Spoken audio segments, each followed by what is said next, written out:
ఈ ఆత్మీయ సభకు వచ్చేసిన పెద్దలు, స్టేజ్ మీద ఉన్న పెద్దలు, స్టేజ్ ముందున్న మీ అందరికీ నా నమస్కారం.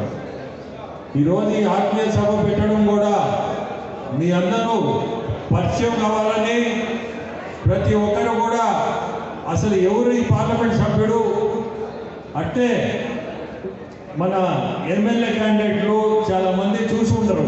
సో ఈ ఆత్మీయ సభతోటే కనీసం మీకు తెలుస్తుంది ఎవరు వీళ్ళని, వాళ్ళ బ్యాక్గ్రౌండ్ ఏందని, వీళ్ళు నిజంగా వీళ్ళ కోసం మనం ఊరు వదిలి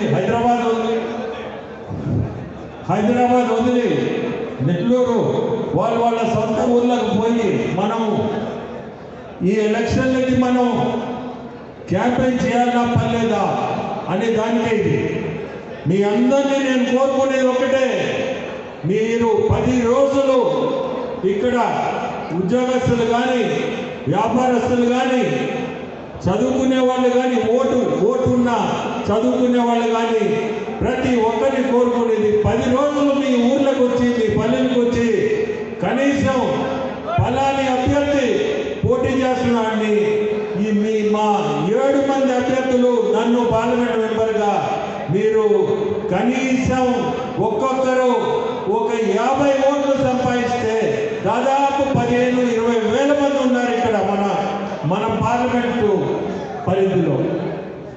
ఈ 15 వేలలో కనీసం 10,000 మంది వచ్చినా 50 ఓట్లు లెక్కేసినా మీకే తెలుస్తుంది ఎంతమందిని మీరు ఇన్ఫ్లుయెన్స్ చేసి కనీసం మన సైకిల్ గుర్తుకి చంద్రబాబు నాయుడు మనం ముఖ్యమంత్రి చేసేదానికి అవసరం. ఈరోజు మీ అందరూ కూడా వచ్చి ఖచ్చితంగా మీ ఊర్లలో మీరు ఇన్ఫ్లుయెన్స్ చేసి ఓటర్లని సైకిల్ గుర్తుకు ఓటేసే బాధ్యత మీ అందరికీ కూడా ఉంది. మాకెంతుందో మీరు మా జిల్లా వాసులు మీకు అంతే బాధ్యత ఉంది. లేదంటే మళ్ళీ కానీ వైఎస్ఆర్సీపీ అనే గవర్నమెంట్ వస్తే మీరు మీ ఊర్లోకి పోయే పనే ఉండదు, మీ ఊర్ల నుంచి ఇక్కడికి వచ్చే పని కూడా లేదు, రెండూ జరగవు. అందుకని నేను కోరుకుంటున్నా ప్రతి ఒక్కరూ ఈ ఎలక్షన్ని సైనికులాగా పనిచేసి కష్టపడి మనం చంద్రబాబు నాయుడు గారిని ముఖ్యమంత్రి కుర్చీలో కూర్చోబెట్టాల్సిన బాధ్యత మన అందరికీ ఉంది. చంద్రబాబు నాయుడు అనేది ఒక బ్రాండ్. యువతకి మనకి ఈ రోజు ఉండే పరిస్థితుల్లో ఉద్యోగాలు కావాలంటే చంద్రబాబు నాయుడు అవసరం.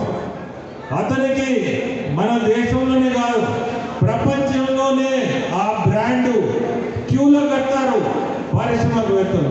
పరిశ్రమలు కూడా అట్టే వస్తాయి మనకి, పరిశ్రమలతోటే ఉద్యోగాలు కూడా మనకి దొరుకుతాయి. ఇప్పుడు ఉండే వాళ్ళు చాలా మంది వాళ్ళ ఊళ్ళో వదిలేసి ఉద్యోగాలు లేక హైదరాబాద్కి వచ్చి ఉండొచ్చు, లేదంటే బెంగళూరు పోయి ఉండొచ్చు, ఇంకో దగ్గర పోయి ఉండొచ్చు. ఆ వసతి చంద్రబాబు నాయుడిని మనం గెలిపిస్తే ఆ వసతి మన రాష్ట్రంలోనే మనకి కలిగింది, మన జిల్లాలోనే మనకి కలిగే అవసరం కూడా ఉంది. అతనికి కల్పించగలిగే కెపాసిటీ కూడా ఉంది. ఎందుకంటే నెల్లూరు జిల్లాలో మీకు అందరికీ తెలుసు ఇఫ్కో ల్యాండ్స్ విపరీతంగా ఏ పరిశ్రమ లేకుండా ఆ వసతి ఉంది, ఆ ల్యాండ్ ఉంది. అది కూడా పోర్టుకు దగ్గరలో ఉంది. పోర్ట్ అనేది మనకి చాలా అదృష్టం, పోర్టు మనకు ఉండడం. సో చంద్రబాబు నాయుడు అనే వ్యక్తి కానీ మనం ముఖ్యమంత్రి చేసుకుంటే ఆ ఇఫ్కో ల్యాండ్స్లో అటువంటి దగ్గర పరిశ్రమలు రావచ్చు, తెచ్చుకోవచ్చు.